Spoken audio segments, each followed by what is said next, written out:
ZEE5 ಇರುವಾಗ ನೀವು ನಿಮ್ಮ ನೆಚ್ಚಿನ ಶೋಗಳನ್ನ ಎಂದಿಗೂ ಮಿಸ್ ಮಾಡಿಕೊಳ್ಳುವುದಿಲ್ಲ. ಅದು ಸಂಪೂರ್ಣ ಉಚಿತವಾಗಿ.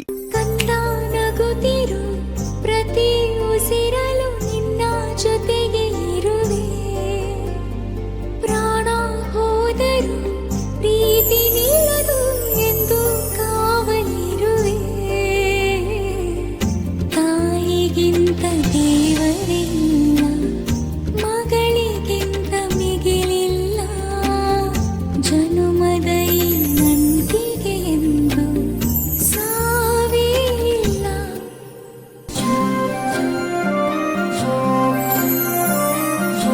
ಇಷ್ಟೇ ಅಲ್ಲ ಚಿನಿ, ಹೊರಗಡೆ ನಿನ್ನಪ್ಪ ನಿನ್ಗೋಸ್ಕರ ಕಾಯ್ತಾ ಇದ್ದಾರೆ. ಹೋಗಿ ಮಾತಾಡ್ಸು.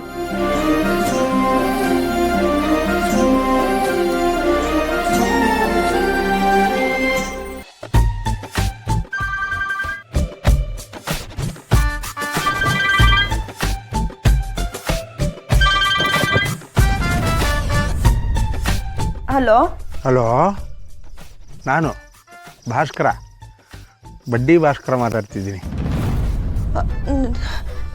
ನೀವ್ಯಾಕೆ ಇಷ್ಟೊತ್ತಲ್ಲಿ ಫೋನ್ ಮಾಡಿದ್ದೀರಾ? ಅಕ್ಕಪಕ್ಕದಲ್ಲಿ ಯಾರಾದರೂ ಇದ್ದಾರಾ?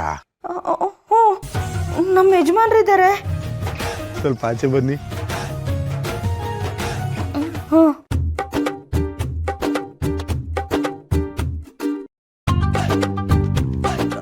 ಹಾಂ ಹೇಳಿ. ನೀವು ಅಮೃತೇಶ್ವರ ಸ್ವಾಮೀಜಿ ಭಕ್ತರಲ್ವಾ? ಅಯ್ಯೋ, ಅದನ್ನೇನು ಕೇಳ್ತೀರಾ?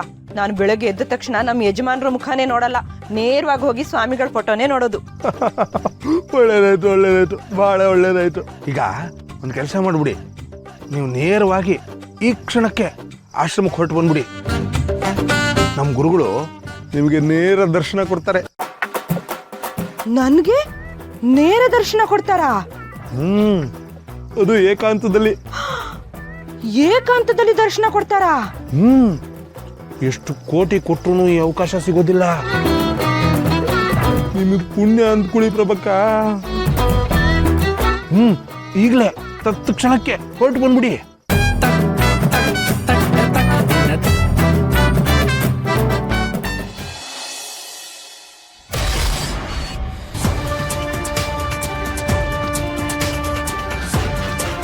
ನನ್ನ ಮಗಳು ನೆಮ್ಮದಿ ಹಾಳು ಮಾಡಿ ನೀನಿಲ್ಲಿ ಆರಾಮಾಗಿ ಮಲಗಿದ್ಯಾ?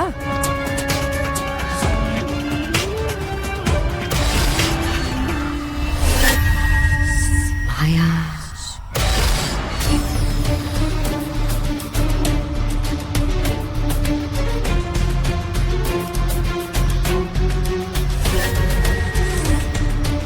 ಮಾಯಾ, ಕಣ್ಣು ಮುಚ್ಚಿದ್ರೆ ಸುಟ್ಟು ಹೋಗ್ತೀಯಾ?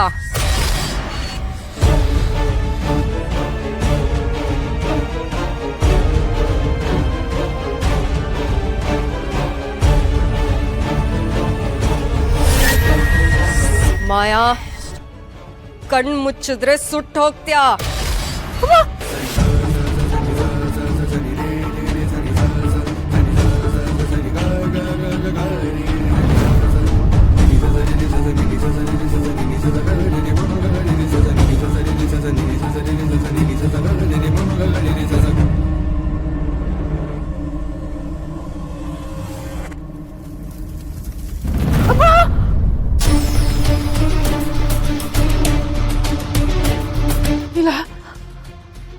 ಇಲ್ಲ, ನಾನು ಮಲಗಬಾರ್ದು, ಎದ್ದೇ ಇರ್ಬೇಕು.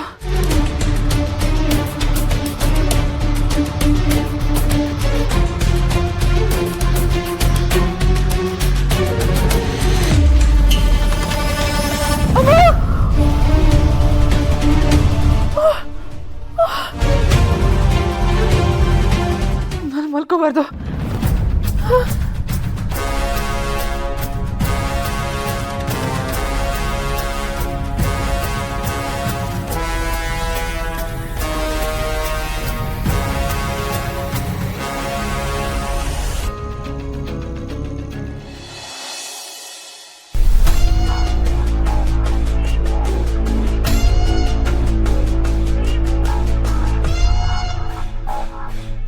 ಗುರುಗಳೇ,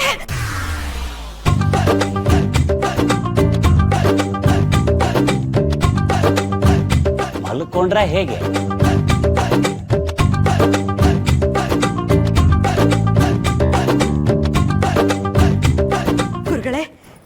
ನನ್ನ ಜೀವನ ಸಾರ್ಥಕ ಆಯ್ತು.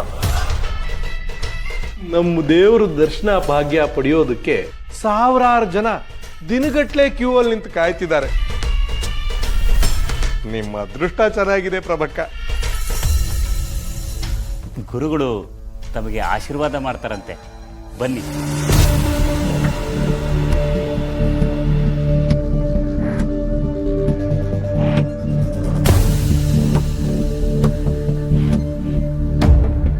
ಎಲ್ರು ಹೇಳ್ತಿದ್ರು, ನಾನ್ ಕೇಳ್ತಿದ್ದೆ. ಇವತ್ತು ನಾನು ನನ್ನ ಕಣ್ಣಾರೆ ದುಡ್ಡನ್ನು ನೋಡ್ದೆ. ಬೇಡ್ಕೊಂಡ್ರು ಪ್ರಸಾದ ಸಿಕ್ಕೋದಿಲ್ಲ.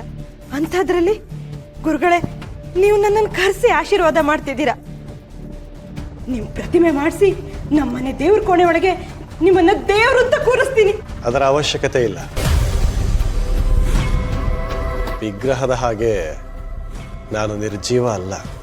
ಭಕ್ತರ ಕಷ್ಟಗಳನ್ನು ಅರ್ಥ ಮಾಡ್ಕೊಳ್ಳೋ ಸಾಕ್ಷಾತ್ ದೇವ್ರು. ನಿನ್ನ ಮನೆಯಲ್ಲಿ ಕಷ್ಟಗಳು ಎದುರಾಗುತ್ತವೆ. ಅದನ್ನು ನಿಭಾಯಿಸೋ ಶಕ್ತಿ ಬರಲಿ ಅಂತ ಈ ಪ್ರಸಾದ ಕೊಟ್ಟಿದ್ದ. ಕಷ್ಟಗಳ ನಿನ್ನ ಮನೆಯಲ್ಲಿರೋ ಆ ಕನ್ಯೆಯಿಂದ ದೊಡ್ಡ ಅನಾಹುತ ಸಂಭವಿಸುತ್ತೆ. ಅದರಿಂದ ನಿನ್ನ ಸಂಸಾರ ಒಡೆದು ಹೋಗುತ್ತೆ.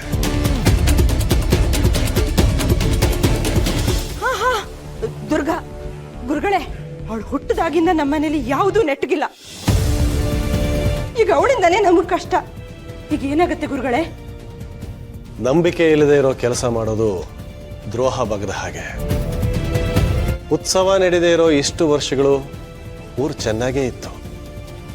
ಆದರೆ ಈಗ ನಿನ್ನ ಮಗಳಿಂದ ಅಪಚಾರ ಆಗಿದೆ. ಅದರಿಂದಾಗಿ ನಿನ್ನ ಗಂಡನ ಜೀವಕ್ಕೆ ಸಂಚಕಾರ ಇದೆ. ಏನ್ ಹೇಳ್ತಿದ್ದೀರಾ ಗುರುಗಳೇ? ಇದಕ್ಕೇನು ಪರಿಹಾರ ಇಲ್ವಾ? ಗುರುಗಳೇ, ನೀವು ದೇವರು, ನಿಮಗೆಲ್ಲ ಗೊತ್ತಿರತ್ತೆ. ಈಗ ನಾನು ಏನ್ ಮಾಡ್ಬೇಕು ಅಂತ ಹೇಳಿ. ನಿನ್ನ ಮಗಳೇನಾದ್ರೂ ಈ ಉತ್ಸವನ ಪೂರ್ತಿ ಮಾಡಿದ್ದೇ ಆದ್ರೆ ಗಂಡಾಂತರ ತಪ್ಪಿದ್ದಲ್ಲ. ಹೇಗಾದರೂ ಮಾಡಿ ನಿನ್ನ ಮಗಳನ್ನ ಉತ್ಸವಕ್ಕೆ ಹೋಗದಿರೋ ಹಾಗೆ ತಡೆಯೋದು ನಿನ್ನ ಜವಾಬ್ದಾರಿ.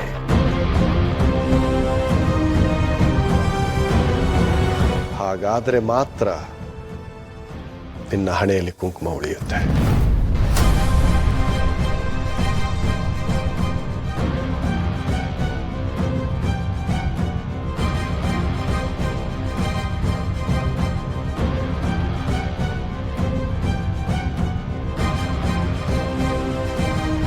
ಗುರುಗಳೇ, ಅವಳು ಉತ್ಸವಕ್ಕೆ ಹೋಗಲ್ಲ.